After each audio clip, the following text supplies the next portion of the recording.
Hello money nine, मेरा सवाल है मैं हूं विपुल सिंह और लगातार छठा दिन शेयर बाजार लाल निशान में।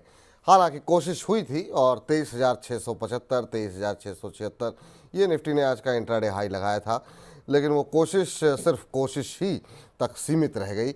वैसे भी ये हफ्ता छोटा है, तो लगता है ऐसा कि जब बाज़ार बंद होगा तब तक कोई बड़ी पोजीशन लेकर के लोग नहीं जाना चाहेंगे, क्योंकि जिस तरीके से वोल्टिलिटी भी नहीं कहेंगे, जिस तरीके की गिरावट हावी होती हुई बाज़ार में दिखाई दे रही है।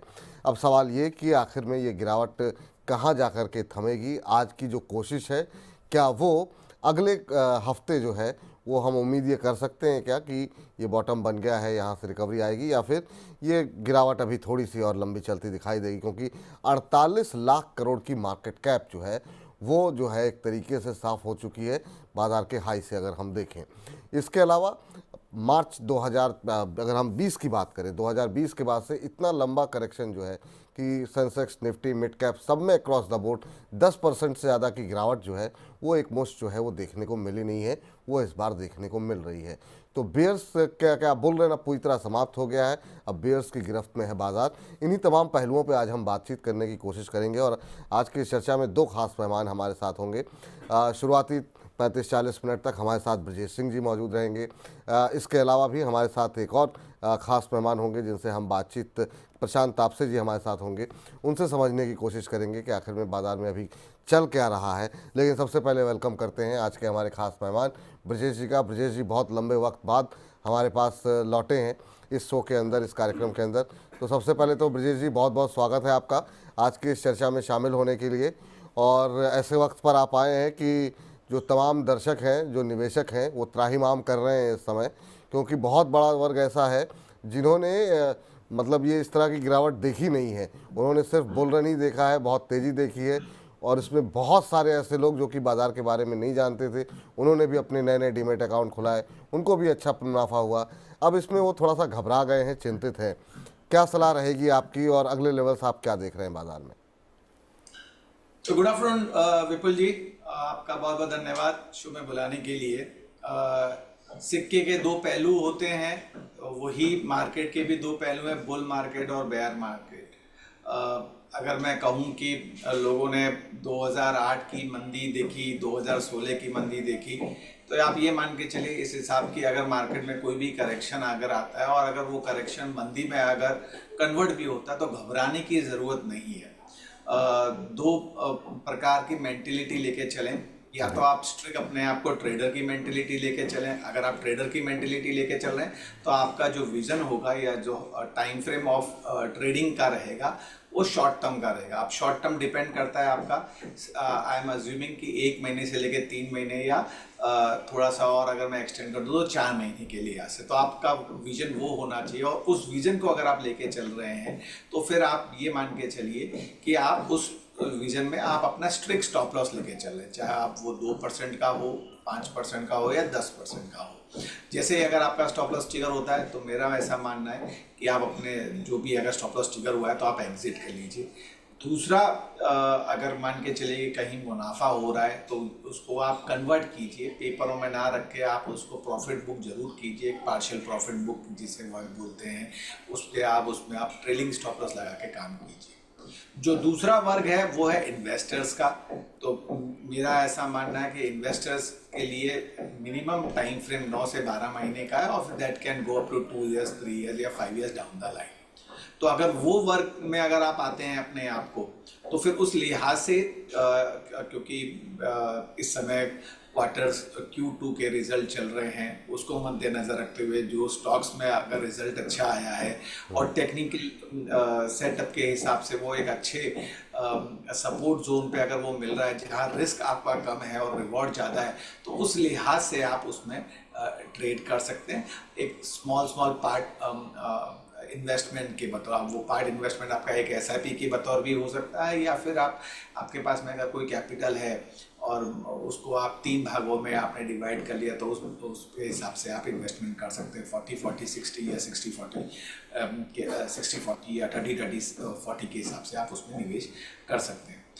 रही बात ये कि कुछ लोग ऐसे भी हैं कि जो स्टार्ट करते हैं ट्रेडिंग करना कि नहीं हम ट्रेडर हैं, और जब उनका स्टॉप लॉस ट्रिगर हो जाता है फिर वो अपने आप को कन्वर्ट कर लेते हैं इन्वेस्टर की तरफ। तो फिर उनसे हाथ जोड़ के विनती है कि आप इस मार्केट में ना रहें, क्योंकि अगर आपका वही प्रिंसिपल रहेगा तो आपका जो कैपिटल है वो भी शून्य पे पहुंच जाएगा, और फिर वो आपको मेंटल डिसेबल करेगा। तो इसका अप्रोच जो है इस मार्केट के लिए वो है डिसिप्लिन ट्रेडर। अब आप अपना एक पहले प्लान बनाइए और डिसिप्लिन लेके चले, देन मुझे उम्मीद है कि आप अच्छा मुनाफा कमाएंगे। ठीक सर। अब चूंकि आप तकनीकी रूप से बाजार को देखते हैं, चार्ट्स पढ़ते हैं, तो लेवल्स क्या देख रहे हैं सर मार्केट के अंदर? कहां पर आपको लगता है कि ये गिरावट थमती हुई दिखाई देगी, कहां पर बॉटम बनता हुआ निफ्टी में दिखाई दे रहा है आपको? तो देखिए, अगर विपुल जी अगर आप देखें तो निफ्टी ने ऑलरेडी एक head and shoulder pattern formation किया था डेली चार्ट पे, और अगर हेड एंड शोल्डर पैटर्न के बारे में ये कहूँ तो वो एक बेरिश फॉर्मेशन पैटर्न होता है, और जिसकी probability of achieving it's target इस समवेयर अराउंड 70 to 80%, जो हिस्ट्री उसकी बोलती है। तो जब उसने 24,700 का लेवल ब्रेक किया था निफ्टी ने, क्योंकि वही उसके एक नेकलाइन था हेड एंड शोल्डर पैटर्न का, तो वो इंडिकेशन हो गया था कि अब निफ्टी में गुंजाइश नहीं है उछाल लेने की, और वहां से ड्रिफ्ट डाउन नीचे की तरफ करेगा। वो लिहाज से अगर हम देखें 24,700 या 800 का लेवल, और ऊपर में 26,200 का लेवल, हालांकि 26,270 का प्रिसाइजली हाई है, लेकिन मैं लाइन चार्ट के बतौर आपको बताना चाह रहा हूँ। तो वो लेवल के हिसाब से जो टारगेट नीचे में निकल के आ रहा था वो लगभग 23,500 का निकल के आ रहा था, जो कि आज के सत्र में उसने वो अचीव कर लिया है। और ये जो लेवल ब्रेक हुआ था वो लगभग, if I am not mistaken, 20 अक्टूबर या 22 अक्टूबर के आसपास में ब्रेक हुआ था। तो आप ये देखिए कि जो गति होती है गिरने की वो ज़्यादा होती है एज कम्पेयर चढ़ने की। अब इमीडिएटली सपोर्ट क्या निकल रहा है निफ्टी का? तो पहला जो सपोर्ट है 23,200 का है। दूसरा सपोर्ट क्या निकल रहा है? नीचे में 22,800 का आ रहा है। और अगर मैं पैनिक सपोर्ट की बात करता हूँ कि बिल्कुल अगर मार्केट में और भी कोई नेगेटिविटी आने को है, तो उस लिहाज से निफ्टी का जो सपोर्ट निकल के आ रहा है पैनिक सपोर्ट, वो लगभग 22,000 का आ रहा है। रही बात ऊपर में रेजिस्टेंस क्या निकल के आ रहे हैं, तो इमीडिएट रेजिस्टेंस की अगर मैं बात करूं तो 23,544 के आसपास में चला है। तो पहला जो रेजिस्टेंस निकल रहा है 23,800 का निकल रहा है। उसके बाद में जो दूसरा रेजिस्टेंस निकल रहा है, क्योंकि आप देखेंगे 24,200 से लेके 24,500 के बीच में निफ्टी ने बहुत ट्राई किया था कि उसको ओवरकम करें, लेकिन वो ओवरकम नहीं कर पा रहा था। तो वो एक बैंड ऑफ रेजिस्टेंस रहेगा। तो प्रिसाइजली आप ले सकते हैं 24,250 से लेके 24,350 का बैंड का रेजिस्टेंस है। बैंक निफ्टी की अगर हम बात करते हैं तो बैंक निफ्टी इस समय 50,251 के आसपास में ट्रेड होता हुआ दिख रहा है। उस लिहाज से जो इसका इमीडिएट सपोर्ट है वो आ रहा है 49,800 एक्सक्यूज मी 49,800। उसके बाद में नीचे जो उसका सपोर्ट निकल के आ रहा है वो 49,200 का आ रहा है। ऊपर में अगर हम रेजिस्टेंस की बात करते हैं तो इमीडिएट जो रेजिस्टेंस आ रहा है वो 50,500 से लेकर 50,600 का बैंड का आ रहा है। और जो टफ रेजिस्टेंस आ रहा है वो 50,950 से लेके 51,150 का आ रहा है। जब तक बैंक निफ्टी 51,150 के ऊपर ट्रेड नहीं होता तब तक आप मान के चल सकती हैं पुल बैक रैली है दोनों ही indices as well bank Nifty as well as Nifty में। तो कैट बाउंस के लिए अगर आप प्ले कर रहे हैं तो फिर यही कहूँगा उस लिहाज से कि आप या तो अपनी पोजीशन साइजिंग को कम कर लीजिए या एक स्ट्रिक्ट स्टॉप लॉस लेके चलिए इस उछाल में, अगर आपको बाई साइड में ट्रेड करना है। ठीक सर। बड़ी संख्या में सर आपसे लोग जुड़ना चाह रहे हैं, आपसे प्रश्न पूछना चाह रहे हैं और सवालों की झड़ी लगी हुई है, तो कोशिश करते हैं ज़्यादा से ज़्यादा प्रश्नों को इस कार्यक्रम में जगह देने की। शुरुआत करते हैं मोहम्मद नज़ीर अली साहब के सवाल के साथ। कह रहे हैं कि विपुल सर आप सबको मेरा प्रणाम। आपको भी बहुत बहुत प्रणाम नज़ीर साहब। कह रहे हैं गेल इंडिया इन्होंने ले रखे हैं सर, 650 शेयर इनके पास हैं और इन्होंने ले रखे हैं 215 के रेट पर, और अब ये जानना चाह रहे हैं कि मैं 4 साल तक होल्ड कर सकता हूँ, बताइए कि इनमें क्या कहाँ पर एवरेज करना चाहिए। तो गेल जैसे शेयरों में फंडामेंटली लोगों का सर, काफ़ी लोगों का ये मानना है कि लॉन्ग टर्म व्यू काफ़ी पॉजिटिव है, लंबी अवधि में अच्छे पैसे बन सकते हैं। कुछ एक हमारे जो एक्सपर्ट आते हैं उन्होंने तो यहाँ पर थोड़ी थोड़ी करके SIP करने की भी सलाह दी है। आप कैसे देख रहे हैं, चार्ट्स क्या कुछ कह रहे हैं? अभी 189 190 के आसपास चल रहा है और इन्होंने 215 पे ले रखे हैं, तो इनको करीब करीब 25 रुपये पर शेयर का नुकसान हो रहा है। 3-4 साल का व्यू है और ये एवरेजिंग करना चाह रहे हैं, करना चाहिए? तो तो देखिए, अगर 2-3 साल का व्यू है, 225 के भाव में लिया है। अगर हम देखें 26 सितंबर 2022 का इसका लो था लगभग 83 रुपए से जो स्टॉक ने एक रैली ली, कर्व पैराबोलिक फॉर्मेशन में कर्व लिया था, उसने लगभग 286 रुपए का 50 वीक हाई बनाया था। वो लगभग 29 जुलाई 2024 के आसपास में बनाया था। उस लिहाज से मैं यही कहूंगा, अगर उस पॉइंट्स को मैं लेके चलता हूं, तो इस समय 50 डे सिंपल मूविंग एवरेज जो भी है उसके नीचे ये ट्रेड हो रहा है। तो मौजूदा स्तर पे आप एक्यूमुलेशन ना करें। एक्यूमुलेशन का जो लेवल रहेगा वो आपका, और इसमें कोई गिरावट आती है 30 से 40 रुपए लगभग, मैं मोटा मोटा ये कहूँ कि अगर 150 के आसपास में अगर आपको मिलता है तो वो बहुत ज़्यादा बेनिफिट रहेगा। और इवन अगर किसी को फ्रेश बाइंग भी करनी है, अगर किसी को फ्रेश ट्रेडिंग भी करनी है, तो 150 के आसपास में आप वहाँ पर आप बाइंग कर सकते हैं। स्टॉप लॉस जो रहेगा वो लगभग 120 रुपए का रहेगा। ऊपर में अगर मैं टारगेट की बात करता हूँ तो पहला जो टारगेट निकल के आएगा वो लगभग 210 का रहेगा।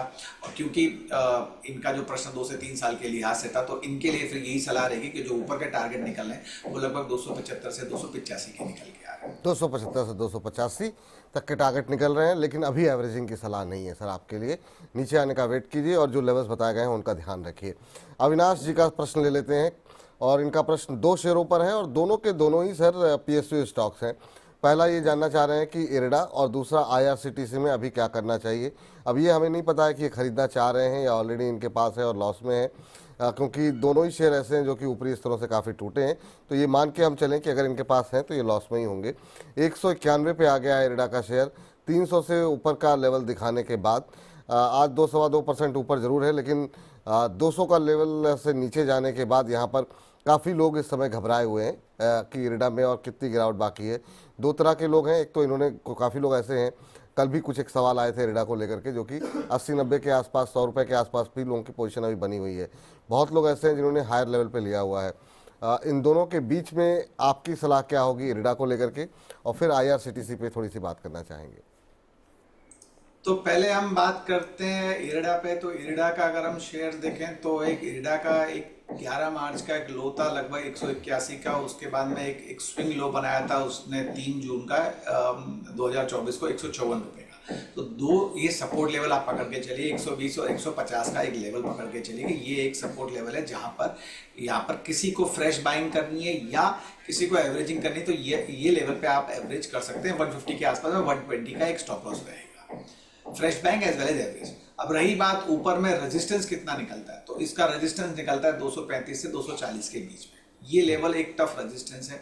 तो अगर आप 150 पे लेते हैं तो 235 के आसपास में अगर आप प्रॉफिट बुक करते हैं फ्रेश बैंक के लिए, वेल एंड वेरी गुड। अगर किसी का व्यू लॉन्गर टर्म होराइजन का है, तो मैं अजम्पशन ले रहा हूँ 1 से 2 साल का, तो 235 के ऊपर अगर ये क्लोजिंग करता है तो स्टॉक में पोटेंशियल है, दोबारा रीटेस्ट कर सकता है अपने 52 वीक हाई को, जो कि लगभग 310 की वैल्यू पर है। तो इरडा में इस समय एवरेज करने की सलाह नहीं है। अगर किसी को फ्रेश बाइंग करनी है तो 150 के आसपास में मिलता है तभी आप बाइंग करें। 120 का stop loss play for the target of 235 followed by 310। दूसरा प्रश्न रहा आपका IRCTC का। तो आप नोटिस कीजिए IRCTC ओवरऑल अगर हम रेलवे स्टॉक्स को अगर हम समावेश करें तो IRCTC सबसे ज्यादा डाउन परफॉर्मिंग स्टॉक रहा। IRCTC इस समय लगभग 800 के आसपास में चल रहा है। क्या फ्रेश बाइंग करनी चाहिए? मेरी सलाह है कि नहीं। 270 के आसपास, 770 के आसपास में मिलता है तभी आप उसमें एवरेज करें। स्टॉप लॉस क्या लगा के चलें, तो मेरा मत है आप 690 का आप उसमें एक स्टॉप लॉस लगा के चलें। ऊपर में क्या टारगेट निकल रहे हैं, 960 के आसपास के पहले टारगेट है, अगर उसको ओवरकम कर लेता है तो दूसरा टारगेट निकल के आ रहा है 1040 का। तो ये लेवल पे तो बाइंग नहीं, इसमें कम से कम 30 से 40 रुपए की गुंजाइश है नीचे जाने में, तब आपका रिस्क रिवॉर्ड रेशियो फेवर में रहेगा। जी चलिए, इस बीच हमारे साथ अगले दर्शक हिमांशु जुड़ चुके हैं। हिमांशु जी को नमस्कार। नमस्ते सर, कैसे हैं आप? हम बहुत अच्छे हैं हिमांशु जी, आप कैसे हैं, कहाँ से बोल रहे हैं? सर मैं मुरादाबाद से बोल रहा हूँ, यूपी। अच्छा, मुरादाबाद से बोल रहे हैं, बहुत अच्छी बात है सर। एकदम अच्छा हूँ सर, एकदम अच्छा हूँ सर। जी सर? सर एकदम अच्छा हूँ मैं, एकदम। अच्छा, ऐसे ही आप अच्छे रहिए। बताइए क्या प्रश्न है सर आपका? सर मुझे 2 शेयर्स के बारे में पता करना है। एक है पहला सीएंट DLM, जी, जो मैंने 20 शेयर खरीदे हुए हैं 706 के भाव पर। 706 के भाव पे कब लिए सर आपने ये? सर इसको ऑलमोस्ट 1 महीना होने वाला है। एक महीना आपको होने वाला है साइन पे, 706 पे आपने लिए हुए हैं। ठीक है सर। जी। और दूसरा सर शेयर कौन सा है? सर दूसरा है वोल्ट एम ट्रांसफॉर्मर्स। आपकी आवाज कट रही है sir. Sir volt amp transformers. Voltamp, अच्छा अच्छा, ठीक है। वोल्टैम्प ट्रांसफार्मर आपने ले रखा है जी। सर और ये ये, है 11,100 रुपए पे एक शेयर है मेरे पास। अच्छा अच्छा, और दोनों पे नजरिया क्या है सर? सर ऑलमोस्ट 6 महीने से 1 साल मिनिमम। 6 महीने से 1 साल का नजरिया है, चलिए ठीक है। वोल्टैम्प ट्रांसफार्मर में आपको आपने 11,000 के आसपास खरीदे हुए हैं और अभी 9,500 के आसपास का भाव है। 9,450 का भाव अभी देखने को मिल रहा है। आज 0.3% टूटा हुआ है ये शेयर। और इसमें अगर हम देखें, पिछले 5 कारोबारी सत्र में 11-11.25% के आसपास का करेक्शन आ चुका है। एक महीने में 30% टूटा है। तो ज़बरदस्त पिटाई यहाँ पर होती हुई वोल्टैम्प ट्रांसफार्मर की हो रही है। सर वोल्टैम्प से ही शुरू करते हैं। क्या काफ़ी ज़्यादा तेज़ी के साथ नीचे जा रहा है? क्या जब कि हम देख रहे हैं मिड कैप और स्मॉल कैप शेयरों में इतनी पिटाई हो रही हो, तो क्या वोल्टैम्प में इतनी पोजीशन जो है लॉन्ग टर्म के लिए बना के रखनी चाहिए या एक बार के लिए लॉस बुक करना चाहिए? 11,304 पे इन्होंने ले रखे हैं सर। तो मैं विपुल जी हमेशा मजाक मजाक में और मैं ये कहता हूँ कि love your share, don't try to marry them. Love your share in the sense love like a girlfriend of your share. तो आप स्टॉप लॉस जरूर लगा के ट्रेडिंग कीजिए। जैसे कि जो पहला सेंटेंस हमने जब स्टार्ट किया था शो का कि स्टॉप लॉस लोग नहीं लगाते हैं। आप अपने कैपिटल को इरोड करें, be very brutal with your stop loss so that आपके पास में कैपिटल रहेगा। फिर आप उसी कैपिटल से निवेश करके आप अपने लॉस को रिकवर कर सकते हैं। बाद में आपका प्रॉफिट आ सकता है। अब रही बात वोल्टैम्प की, तो वोल्टैम्प के बारे में यही कहूंगा, ओवरऑल ट्रेंड वीक है। अगर हम वीकली चार्ट को देखें तो 20 डे सिंपल मूविंग एवरेज या 50 डे सिंपल मूविंग एवरेज वो साउथ की तरफ इंडिकेट कर रहा है। साउथ मतलब नीचे की तरफ इंडिकेट कर रहा है। जब तक उसके ऊपर ट्रेड नहीं होगा तब तक नेगेटिविटी बनी रहेगी। रही बात ये कि किस लेवल पे ये ऊपर जाए, 11,100 के ऊपर अगर ये ट्रेड करता है तब आप मान के चलना कि वोल्टैम्प में मजबूती आई है और इसका सेलिंग प्रेशर अब्जॉर्ब हो गया, वहां से फिर ये उछाल ले सकता है ऊपर के लिए। अभी क्या करें? अभी मैं यही कहूंगा कि इमीडिएट बेसिस पे 9,200 का एक स्टॉप लॉस लगा के चलें। अगर वो ब्रेक करता है तो कृपा करके आप स्टॉप लॉस, अगर ट्रिगर होता है तो आप अपना लॉस बुक कर लीजिए। भले ही आपका व्यू 6 महीने या 1 साल का है, ट्रेंड वीक है और आप देखेंगे अगर वो लेवल ब्रेक हो गया तो फिर ये रीटेस्ट कर सकता है 7,000-7,300 के बैंड के आसपास में ये आ सकता है। तो बने रहने की सलाह नहीं रहेगी। वॉल्यूम के सेगमेंट पिटाई हुई है तो वो इंडिकेशन नेगेटिव ही कर रहा है। दूसरा स्टॉक्स कौन सा था इनका? दूसरा सर इन्होंने लिया हुआ है साइन डीएलएम, जिसमें कि 706 की इनकी खरीद है और 626 का भाव है। आज रिकवरी है 2% के आसपास की, लेकिन पिछले एक महीने में 11-11.5% के आसपास का करेक्शन यहाँ पर भी देखने को मिला है। आपकी सलाह क्या रहेगी? अभी करीब करीब 80 रुपये पर शेयर के आसपास का इनको नुकसान हो रहा है इसमें। तो 706 पे लिया हुआ है। अगर आप वीकली चार्ट देखें तो लगभग 872 के आसपास में इसका एक डबल टॉप फॉर्मेशन हुआ था, वहीं से इसकी पिटाई चालू हुई थी। अगर आप देखेंगे वो लगभग 870 या 872 उसने 29 जुलाई को बनाया था। लेकिन अच्छी बात यह है कि एक नीचे का एक सपोर्ट है 600 से लेके 575, या मैं ये कहूँ 575 से लेके 600 के बैंड का सपोर्ट है। वो अगर ब्रेक नहीं करता है तब तक बने रहने की सलाह रहेगी। तो मेरा ऐसा मानना है कि 575 का लेवल आप पकड़ के चलिए। अगर इनकेस वो ब्रेक करता है या उसके नीचे क्लोजिंग देता है तो ये और उसमें वहां पर 100 रुपये और नीचे जा सकते हैं। तो हम 575 का स्टॉप लॉस लेके चलेंगे और जो ऊपर में जो इसका ट्रिगर पॉइंट रहेगा कि जहां से इसमें ये मजबूती पकड़ ले और ऊपर जाए, वो रहेगा 720 का लेवल। 720 के ऊपर अगर ये टच करता है then it has a potential to touch 870, वो पहला टारगेट रहेगा। और उसके ऊपर अगर ट्रेड हो गया तो 1050, 1100 के भाव भी आप देख सकते हैं एक साल में। लेकिन जो इंपॉर्टेंट लेवल इस समय है वो है 575 का। चलिए ठीक, तो ये राय यहाँ पर निकल के आती हुई ब्रह्म कुमार शर्मा जी कह रहे हैं, विपुल सर नमस्कार। नमस्कार आपको भी ब्रह्म कुमार जी। कह रहे हैं मैं आपके चैनल मनी 9 का बहुत बड़ा फ़ैन हूँ, बहुत बहुत धन्यवाद आपका। कह रहे हैं लेकिन कुछ लोग बीच बीच में नेगेटिव बोलने वाले आते हैं तो बड़ा दुख होता है।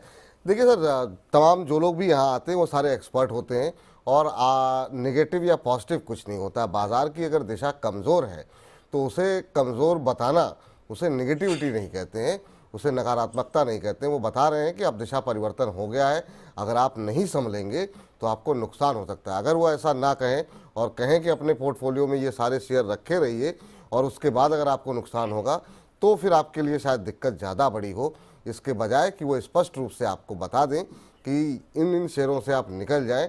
थोड़ा नुकसान हो रहा है, कोई बात नहीं, लेकिन जब आपने मुनाफा कमाया है तो नुकसान भी आपको सहने की क्षमता होनी चाहिए या फिर बने रहना चाहिए।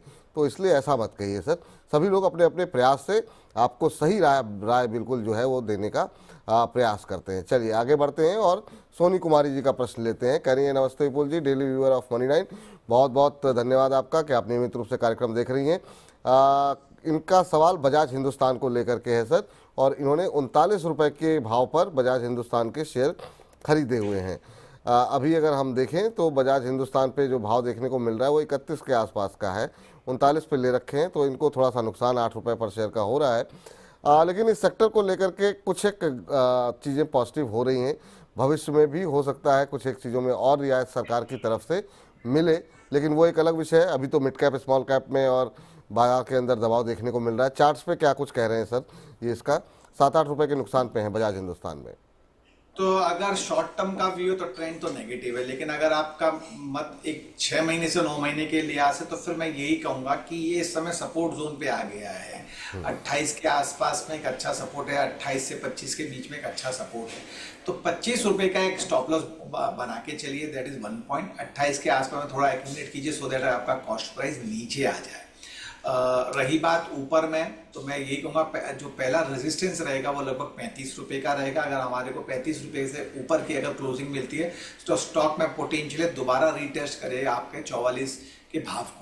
तो हम 25 रुपये का स्टॉप लॉस लगाएंगे, 28 में हम एवरेज करेंगे, या किसी को फ्रेश बाइंग भी करनी है तो 28 में आप फ्रेश बाइंग कर सकते हैं। ऊपर में जैसे मैंने कहा 35 का फर्स्ट टारगेट रहेगा, उसके ऊपर चला तो 44 का दूसरा टारगेट रहेगा। लेकिन आप मिनिमम टाइम फ्रेम 6 महीने का लेके चलिए, उस लिहाज से ये बेटर है। अगर शॉर्ट टर्म का व्यू है तो एग्जिट होने की सलाह रहेगी। ठीक, शॉर्ट टर्म का व्यू है तो एग्जिट होने की सलाह है। ये राय आपके लिए सोनी जी निकल के आ रही है। एमजे व्लॉग्स जी के नाम से इन्होंने अपनी आईडी बनाई हुई है। 100 रुपये इन्होंने मनी9 को यूट्यूब के माध्यम से भेजे हैं, बहुत बहुत धन्यवाद आपका। कह रहे हैं कि सर उषा मार्टिन अभी और कितना डाउन जाएगा, एवरेज करनी है क्या, और लॉन्ग टर्म सही रहेगा इसमें या फिर नहीं? तो भाव तो हमें नहीं पता है, लेकिन आज शानदार रैली है, 5% से ज़्यादा का उछाल उषा मार्टिन के शेयर में। 386 का लेवल, 387 का लेवल देखने को मिल रहा है। हालांकि ये भी एक महीने में करीब 10% के आसपास का करेक्शन यहाँ पर देखने को मिला है। भाव अगर आप बता देते तो और ज़्यादा बेहतर होता कि आपके लिए क्या सही रणनीति होगी, लेकिन फिर भी आज का ये बाउंस बैक कैसे पढ़ पा रहे हैं सर?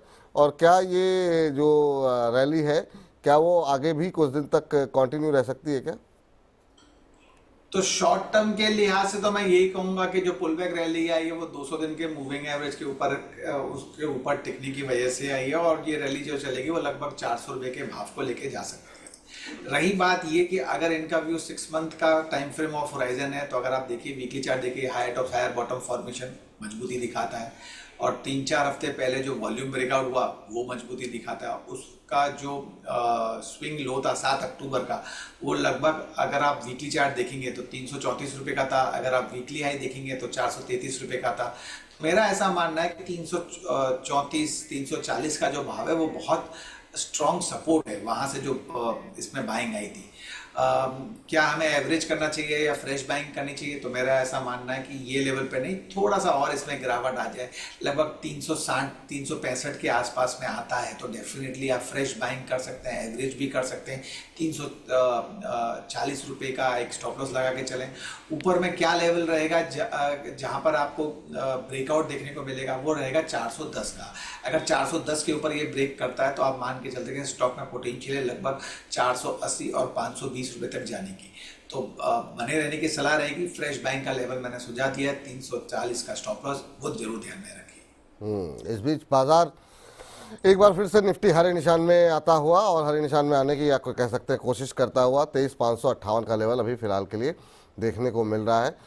चलिए अगले दर्शक के पास का प्रश्न लेते हैं, और सबिया सैयद जी का एक सवाल ले लेते हैं। उसके बाद एक दर्शक हमारे साथ फोन लाइन पर भी मौजूद हैं, कह रही हैं कि आज मेरा सवाल प्लीज़ ले लीजिए, और बहुत लंबा अपने शेयर भेजे हुए हैं, लेकिन इनमें से 2 हम पिक कर लेते हैं, अदानी पावर और कोल इंडिया।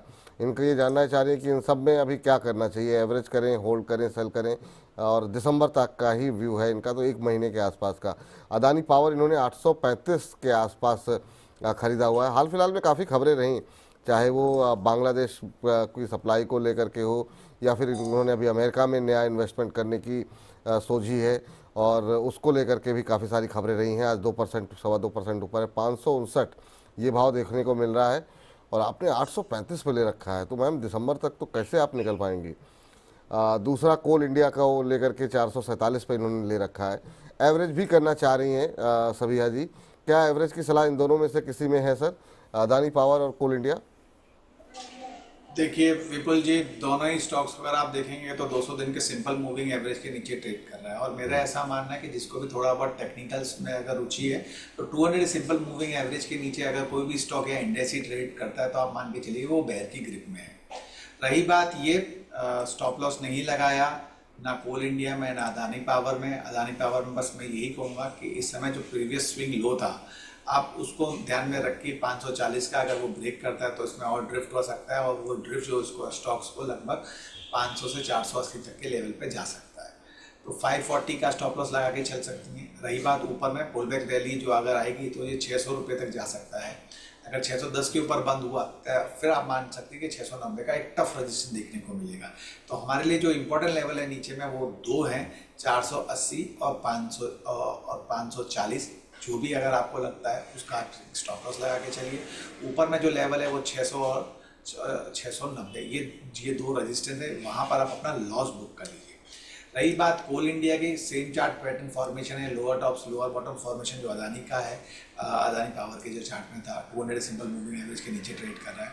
बस मैं यही कहूँगा इनके लिए भी कि 411 के आसपास में ट्रेड कर रहा है इस समय। दो इंपॉर्टेंट सपोर्ट लेवल है, एक है 390 का और दूसरा है 360 का। अगर वो ब्रेक होते हैं तो एग्जिट होने की सलाह रहेगी। पुल बैक रैली एक्सपेक्टेड थोड़ी सी है, कहाँ तक जा सकता है ऊपर में तो आप मान के चल सकते हैं कि 445 से लेकर 455 ये लेवल रहेगा पहला बैंक का। अगर उसके ऊपर सस्टेन हो गया तो फिर 500 का दूसरा रहेगा, बट मुझे लगता नहीं है कि 500 तेज ले जाएगा। 445 से 455 का लेवल आप पकड़ के चलिए, और स्टॉप लॉस 390 का लेके चलिए। कोई भी उछाल आता है तो निकलिए, ट्रेंड वीक है जी। चलिए चलते हैं अगले दर्शक के साथ। हमारे साथ यादव जी मौजूद हैं। यादव जी को नमस्कार। नीरज जी नमस्कार। जी नमस्कार सर। नमस्कार नीरज जी, कैसे हैं सर? अच्छे हैं सर। मनी नायक को सर हम हमेशा देखते रहते हैं सर, इसी से सीखते हैं सर कुछ।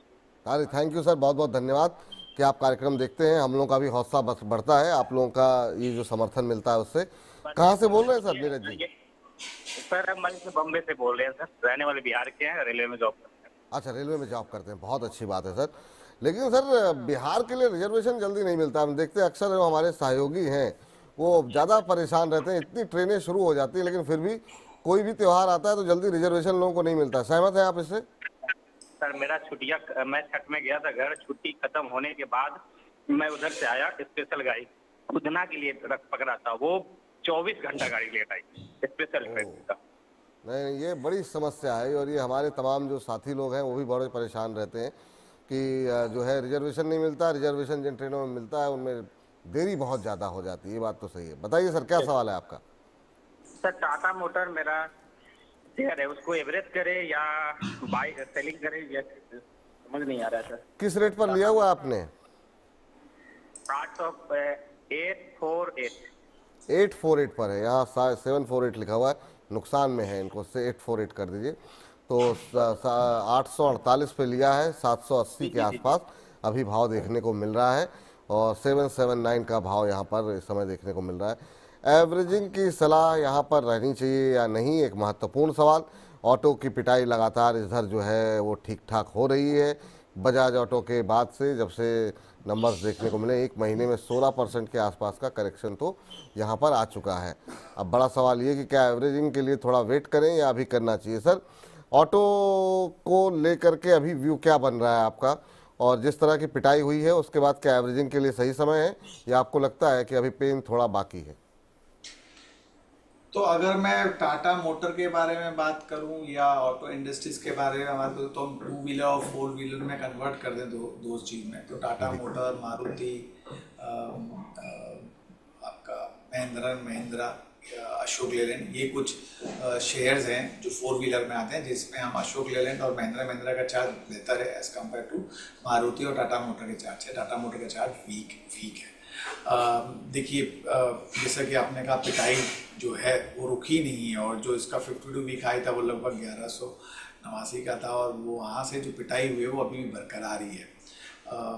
If I am not mistaken, जी जी, क्या कह रहे हैं सर आप? लगभग लगभग 9 हफ्ते हो चुके हैं इस स्टॉक्स को, वो 9 हफ्ते से लोअर बॉटम फॉर्मेशन में ये ट्रेड कर रहा है। एग्जिट होने की ही सलाह रहेगी। फिर भी अगर इनको अगर बना रहना है तो मैं यही कहूँगा कि 755 का एक स्टॉप लॉस लगा के चलें, और अगर कोई उछाल आता है स्टॉक में, अगर ये स्टॉक आपको 820 और 860 का लेवल दिखाता है तो एग्जिट कर लें। मेरा ऐसा मानना है कि वहाँ से भी जो 755 का जो लेवल दिया है वो भी आप देखेंगे कि आने वाले दिनों में वो भी ब्रेक होता हुआ रहेगा, और जो उसका 52 वीक लो है 670 का, वो हो सकता है एक बार रीटेस्ट कर जाए। ट्रेंड वीक है, it should have not broken 790 and 790 का लेवल वो ब्रेक नहीं करना चाहिए था, वो जो उसने ब्रेक किया हुआ है। तो अगर उसके नीचे ही ट्रेड करे तो नेगेटिव ही है। ठीक सर। अरे आज से जो है सर काफ़ी सारे शेयर जो हैं वो वायदा बाज़ार में शामिल हुए हैं। करीब 45 शेयरों की एक लंबी फहरिस्त है, जरा स्क्रीन पर लेकर के आइए। उनमें से 2-4 शेयरों को चुन लेते हैं, आज थोड़ी सी बातचीत कर लेते हैं।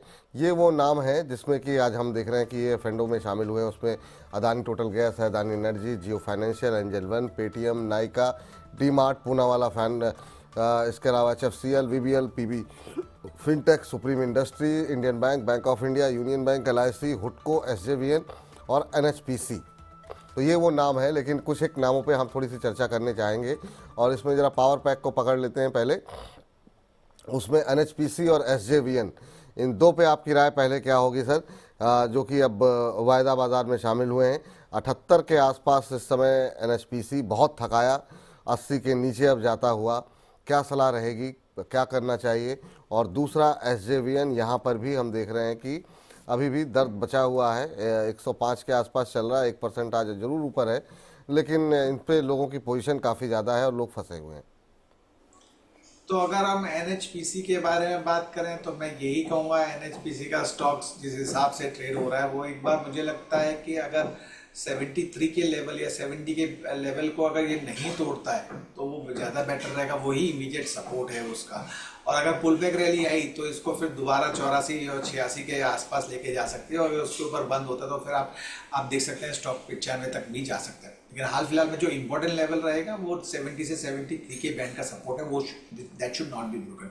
क्या बाइंग करनी चाहिए इस लेवल में? नहीं। 75 के आसपास में मिलता है तभी आप बाइंग करें, 70 का एक स्टॉप लॉस लगा के चलें, और then play for the target of 85 या 86 लेवल। SJVN का ट्रेंड अगर हम देखें, overall structure of the chart weak है, daily chart as well as weekly chart time frame में वीक दर्शा रहा है, और जिस हिसाब से 105 के आसपास में ट्रेड हो रहा है, मेरा ऐसा मानना है कि अगर ये स्टॉक 98 या 99 के लेवल को ब्रेक कर देगा तो स्टॉक आपको 82 रुपये तक भी जा सकता है। तो जो इम्पोर्टेंट सपोर्ट लेवल है वो इस समय जो है वो है 98 या 99 के लेवल का। क्या इस लेवल पे बाइंग करनी चाहिए? नहीं। मेरा ऐसा मानना है कि एक बार रीटेस्ट कर लेने दीजिए। अगर वो 98 या 99 के लेवल को टच करके ऊपर बाउंस करता है और क्लोज करता है 102 के आसपास, तभी आप 98 का स्टॉप लॉस लेके आप बाइंग करें। पुल बैक अगर रैली आती है तो कहाँ तक जा सकता है? आप मान के चलिए 115 से 118 के बीच में। इन दोनों चार्ट में कौन सा चार्ट बेटर है? तो मैं कहूँगा NHPC का चार्ट ज़्यादा बेटर है इसका कंपेयर टू SJVN। ठीक सर, ये दोनों पे बात हो गई, और कुछ एक और शेयर जो कि अभी हम आपको लिस्ट दिखा रहे थे, उनमें से सर पेटीएम और जियो फाइनेंस, इस पर काफ़ी सवाल हमारे पास आए हुए हैं आज, और चूँकि आज जो है खबर भी है तो इसको ज़रा चर्चा में ले आते हैं। पेटीएम के शेयर में आज 3-3.25% के आसपास की तेज़ी देखने को मिल रही है। 778 के आसपास का लेवल जो है वो अब देखने को मिल रहा है। आज की जो रिकवरी है, क्या इसे और ऊपर ले जाती हुई दिखाई दे सकती है? क्या यहाँ पर जो लोग एवरेज करना चाह रहे हैं, फंसे हुए हैं, उनको एवरेज करना चाहिए? पहले पेटीएम पे और जियो फाइनेंस में आज जो रिकवरी है उस पर भी आपकी टिप्पणी जानना चाहेंगे। तो पेटीएम के बारे में मैं यही कहूंगा कि देखिए इस समय ये वीक जो है वो छोटा वीक है, और नेक्स्ट वीक भी छोटा वीक है। 20 तारीख को वोटिंग है मुंबई में, तो उस लिहाज से मार्केट की हॉलीडे है, और कल गुरु नानक जयंती उस लिहाज से। तो इस समय आप पेटीएम के अगर चार्ट को देखेंगे तो बेरिश एनगल्फिंग कैंडलस्टिक फॉर्मेशन हुआ है वीकली चार्ट में, जो कि एक नेगेटिविटी दर्शाता है। एवरेज या बाइंग करने की सलाह नहीं रहेगी। बाइंग का जो लेवल निकल के आ रहा है वो लगभग 750 और नीचे में 730। तो मैं ये कहूँगा 730 से 750 के बैंड में अगर ये मिलता है तभी आप बाइंग करें। स्टॉप लॉस क्या लगा के चलें? 690 का स्टॉप लॉस लगा के चलें। ऊपर में क्या टारगेट निकल के आ रहे हैं? लगभग 960 के टारगेट निकल के आ रहे हैं, लेकिन आपको उसके लिए वेट करना पड़ेगा। एटलीस्ट 2 हफ्ते से 4 हफ्ते के बीच के लिए वेट करना पड़ेगा। जियो फाइनेंस के बारे में अगर मैं चार्ट को देखूं तो इस समय it is in the formation of Doge, जो कि एक रिवर्सल कैंडलस्टिक्स फॉर्मेशन को दर्शाता है। और जो इसका ये हफ्ते का जो स्विंग होता है 298 का स्विंग होता है, आप उसी का ही एक स्टॉप लॉस लेके चलें। 314 के आसपास में ट्रेड हो रहा है, ये लेवल या कोई भी गिरावट आती है 307 तक आती है तो आप उसका उस लेवल पे एवरेज कर सकते हैं या फ्रेश बाइंग कर सकते हैं। 298 का स्टॉप लॉस लेके चल सकते हैं। और ऊपर में अगर पुल बैक रैली एक्सपेक्ट करें तो आप मान के चले इमीडिएट टारगेट 330 के रहेंगे, उसके ऊपर अगर सस्टेन हो गया तो 345 के टारगेट ये दिखा सकता है। दोनों ही चार्ट में कौन से चार्ट बेटर है? तो मैं कहूँगा जियो का चार्ट थोड़ा स्ट्रॉन्गर है एज कम्पेयर टू पेटीएम के चार्ट से। ठीक सर, जियो का फाइनेंस, जियो का चार्ट जो है वो थोड़ा सा बेटर दिखाई दे रहा है। चलिए नाजिर अली साहब हमारे साथ, नज़ीर अली साहब, मोहम्मद नज़ीर अली साहब हमारे साथ फ़ोन लाइन पे जुड़े हुए हैं। नमस्कार अली साहब, अस्सलाम वालेकुम। वालेकुम सलाम। कैसे हैं? नमस्कार सर। नमस्कार, कैसे हैं? कहाँ से बोल रहे हैं? सर मैं रहने वाला बिहार का हूँ, काम करता हूँ गुरुग्राम हरियाणा में। गुरुग्राम हरियाणा में काम करते हैं। चलिए बहुत अच्छी बात है सर कि आप बिहार से यहाँ पे आके काम कर रहे हैं। क्या क्या काम करते हैं सर आप? सर कंस्ट्रक्शन में काम कर रहे हैं सर। कंस्ट्रक्शन जो बड़ी बड़ी बिल्डिंगें बनती है ना, उनमें सुपरवाइजर। चलिए बहुत अच्छी बात है सर। और इतनी सारी बिल्डिंगें गुड़गांव और नोएडा के अंदर बन रही हैं और आप जैसे लोग उसका निर्माण कर रहे हैं, बहुत अच्छा लगता है सर। बताइए सर, क्या प्रश्न पूछना चाह रहे हैं आप? सर अब मैंने तो 2 भेजा था सर। एक तो अभी यूट्यूब से आपने गेल वाला बता दिए। अच्छा, अभी IDFC फर्स्ट बैंक ले रखे हैं 500 share sir. IDFC first bank, ये है कि मतलब कोई विकल्प आपको छोड़ना नहीं है। यूट्यूब के माध्यम से भी सवाल, व्हाट्सएप पे भी सवाल, बहुत शानदार। जी बताइए, IDFC फर्स्ट बैंक आपने ले रखे हैं 71 पे सर? हाँ जी सर, 71.14। अच्छा अच्छा, और कब तक होल्ड कर सकते हैं इसे आप? सर वो गेल वाला भी और ये भी मेरा 4 साल है सर। मैं 2029 में ही बेचूंगा सर। 2029 में ही बेचेंगे। चलिए गेल पे तो आपको उत्तर मिल गया। अब जरा IDFC फर्स्ट बैंक की बात कर लेते हैं। ये वाकई में क्या 4 साल रखने लायक है? क्योंकि 1 साल से तो काफ़ी निराश किया है और काफ़ी उम्मीदें थी जब इसके मर्जर के बाद काफ़ी सारी चीज़ें बदलेंगी। उसके बाद से खैर बाजार भी ख़राब हो गया, लेकिन ये शेयर में थोड़ा सा परेशान काफ़ी ज़्यादा किया है लोगों को। आप तो चलिए ठीक है 71 पे लिया हुआ है, बहुत लोग और ऊपर के लेवल पे लेके फंसे हुए हैं। सर IDFC फर्स्ट बैंक पे क्या करना चाहिए? 63 के आसपास चल रहा है और 7-8 रुपए का इनको नुकसान हो रहा है। तो 20 जून 2022 का अगर वीकली चार्ट देखें तो 28 रुपये 95 पैसे का लो था। वहाँ से जो स्टॉक ने ट्रेड किया, एक लो हायर टॉप से हायर बॉटम फॉर्मेशन के, और उसके बाद में स्टॉक ने 4 सितंबर 2023 को एक 52 वीक हाई बनाया था लगभग 100 रुपये का, नॉट 52 वीक का, एक स्विंग हाई बनाया था। और वहाँ से जो इसमें गिरावट आप देख रहे हैं, जो स्टॉक लोअर टॉप से लोअर बॉटम फॉर्मेशन में ट्रेड कर रहा है। स्टॉक्स का इमीडिएट सपोर्ट की अगर मैं बात करूं तो 56-55 के आसपास में आ रहा है। दूसरा इंपॉर्टेंट सपोर्ट और नीचे जाता हूं तो 44 रुपये के आसपास में आ रहा है। क्या एवरेज करना चाहिए? मैं कहूँगा कि ये लेवल पे ना करें। 60 के बिलो में अगर मिलता है तो आप एवरेज कर सकते हैं। 55 का आप एक स्टॉप लॉस लगा सकते हैं। ऊपर में रेजिस्टेंस अगर मैं कहूँ तो इसका रेजिस्टेंस 75 रुपये का है। अगर 75 रुपये के ऊपर ये बंद करता है तो आप देखेंगे स्टॉक दोबारा एक बार 90 के लेवल को रीटेस्ट कर सकता है। 92 का उसका 52 वीक हाई है। Even same criteria goes for a fresh buying also, कि अगर किसी को फ्रेश बाइंग करनी है तो 60 के नीचे अगर आता है तो आप वहाँ पर बाइंग कर सकते हैं। 55 रुपये का एक स्टॉप लॉस लगा के play for the first target of 75 followed by 90 as a second target. Time frame जो रुकना पड़ेगा एटलीस्ट मिनिमम 4 महीने से लेकर 6 महीने के लिहाज से आप मान के चले HDFC फर्स्ट के बैंक के लिए। ठीक सर, तो ये राय आपके लिए यहाँ पर निकल करके आती हुई। 2 शेयर सर काफ़ी चर्चा में आज हैं, मतलब अगर हम देखें तो इस पर काफ़ी ज़्यादा बातचीत हो रही है। रिलायंस पावर को लेकर के हाल फिलहाल में काफ़ी तेज़ी के साथ रिलायंस पावर का शेयर जो है वो ऊपर की तरफ गया और उसके बाद से लोअर सर्किट लगाते हुए नीचे आ रहा था। आज यहाँ पर नतीजे आए हैं, हालांकि नतीजों के अंदर बहुत कुछ छुपा हुआ है। मुनाफा 2878 करोड़ का दिखाया हुआ है, लेकिन आय में हमने देखा कि 1962 करोड़ रुपए के आसपास रही है, जिसमें कि गिरावट आती हुई दिखाई दी है। तो यहाँ पर क्या सलाह रहेगी आपकी? और ये जो लगातार लोअर सर्किट अपर सर्किट की कहानी है, इसमें जिन लोगों ने शुरुआत की दौर में लिया हुआ है उनको क्या निकल जाना चाहिए? जो लोग 50 के आसपास फंसे हुए हैं, आपकी सलाह क्या रहेगी? देखिए, जिन्होंने निचले स्तर पे लिया रखा है तो उनके लिए तो यही है कि एक बार आप प्रॉफिट बुक करके निकल जाइए। और जब भी स्टॉक्स में लोअर सर्किट और अपर सर्किट लगता है तो आप चार्ट देखिए, वो एक जेन्युइन चार्ट्स नहीं होते। फिर भी मैं यही कहूँगा, अगर हम इसका 27 मार्च 2023 का लो पकड़ के चले तो वो 9 रुपये पे ट्रेड कर रहा था। वहाँ से जो स्टॉक्स ने हाई बनाया वो लगभग 53 रुपया 64 पैसे का हाई बनाया। वो जो 30 सितंबर को हाई बना था वही उसका 52 वीक हाई है। उस लिहाज से इस समय स्टॉक जो है वो एक इमीडिएट सपोर्ट के आसपास में है। 32-34 का एक बैंड का एक सपोर्ट है, वो ब्रेक नहीं करना चाहिए। इनकेस अगर वो ब्रेक करता है तो stock can drift towards the level of 26 rupees also. तो फ्रेश बाइंग तो नहीं है। अगर किसी ने लेके रखा हुआ है तो मैं ये कहूँगा कि 32 रुपये का एक स्टॉप लॉस लेके चलें। अगर वो ब्रेक करता तो आप निकल जाइए। जैसे कि चार्ट वीक है, इट माइट रीटेस्ट 26 ऑल्सो। अगर वो 26 को भी ब्रेक करता है तो दूसरा लेवल जो आता है वो 18 रुपये के आसपास में आता है। तो momentum of the chart negative side में रिलायंस पावर का बाइंग करने की तो सलाह बिल्कुल नहीं है। 32 रुपये का एक इंपॉर्टेंट लेवल अगर किसी ने लेके रखा है। और ऊपर में रेजिस्टेंस मैं यही कहूँगा कि 40 का टफ रेजिस्टेंस है। 40 के ऊपर अगर बंद है तभी आप देखेंगे कि इसमें एक और उछाल आ सकता है जो कि इसको 44 पे लेके जाएगा। बट मेरा ऐसा मानना है कि 32 से 34 रुपये का पहला लेवल है जो टच करेगा ये स्टॉक। ठीक सर। चलिए, इस बीच हमारे साथ एक और ख़ास मेहमान जुड़ चुके हैं। प्रशांत जी अब हमारे साथ जुड़ चुके हैं फंडामेंटल व्यू देने के लिए, सीनियर वीपी मेहता इक्विटीज़ के। प्रशांत जी, आपका भी बहुत बहुत स्वागत है आज की इस चर्चा में शामिल होने के लिए sir. Good afternoon everyone. Very good afternoon sir.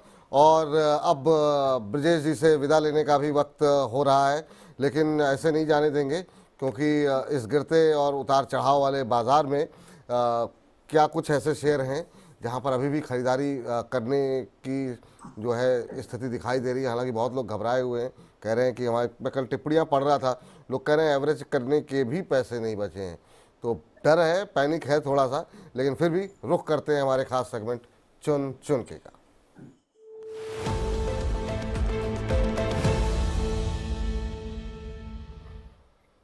चुन चुन के, जी हाँ, आज दो चुन चुन के होंगे। और पहले जरा ब्रजेश जी से बातचीत कर लेते हैं और जब कार्यक्रम का अंत होगा तब हम प्रशांत जी को परेशान करेंगे और उनसे जानेंगे कि उनके पसंदीदा फंडामेंटली शेयर कौन से हैं।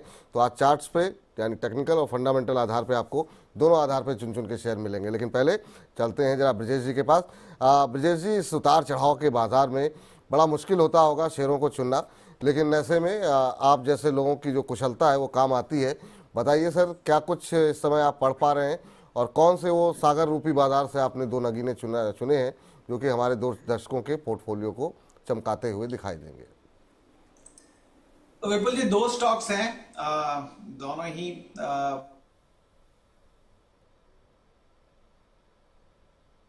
जी। अगर हम एक्सेल इंडस्ट्री के चार्ट्स को देखें तो इस higher top higher bottom formation में ये ट्रेड कर रहा था। दूसरा, इसने एक बेस फॉर्मेशन ऑलरेडी बना लिया था लगभग 1478 के आसपास में। वहाँ से इसने एक ब्रेकआउट लिया और उसके बाद में ये ऊपर की तरफ ड्रिफ्ट हुआ। आज के 70 का जो हाई है लगभग अगर हम देखें तो 1760 का है जो इसका 52 वीक हाई है इस समय। लेकिन ये 1665 1668 के आसपास में ये ट्रेड हो रहा है। बाइंग का लेवल मौजूदा स्तर या कोई ड्रिफ्ट आता है लगभग 640 है उसके नीचे है तो आप बाइंग कर सकते हैं। स्टॉप लॉस आप 1445 का लगा के चलें। टारगेट जो रहेगा वो लगभग 1900 रुपये का रहेगा। टाइम फ्रेम जो होल्ड करना रहेगा वो लगभग 1 से 2 महीने के लिहाज से आप इस स्टॉक्स में निवेश कर सकते हैं। दूसरा स्टॉक जो रहेगा वो आपका एजी लॉजिस्टिक्स है। अगर हम इसके चार्ट को देखें तो एक डब्ल्यू फॉर्मेशन में ये इसने डेली चार्ट पे फॉर्म किया है जो कि एक बुलिश इंडिकेशन होता है। इवन एक ट्रेंड लाइन ब्रेकआउट दिया है, दूसरा इंडिकेशन होता है। तीसरा जो मूविंग एवरेज है, क्लस्टर्स ऑफ मूविंग एवरेज है, उसके ऊपर ये ट्रेड हो रहा है तो वो भी एक पॉजिटिविटी दर्शाता है। लगभग 807 के आसपास में ट्रेड हो रहा है। मौजूदा स्तर या कोई गिरावट आती है तो आप उस लेवल पे बाइंग कर सकते हैं। 750 का हम स्टॉप लॉस लेके चलेंगे। टारगेट जो रहेगा वो 900 रुपये का रहेगा और टाइम फ्रेम जो होल्ड करने का रहेगा वो लगभग 2 से 3 हफ्ते का रहेगा।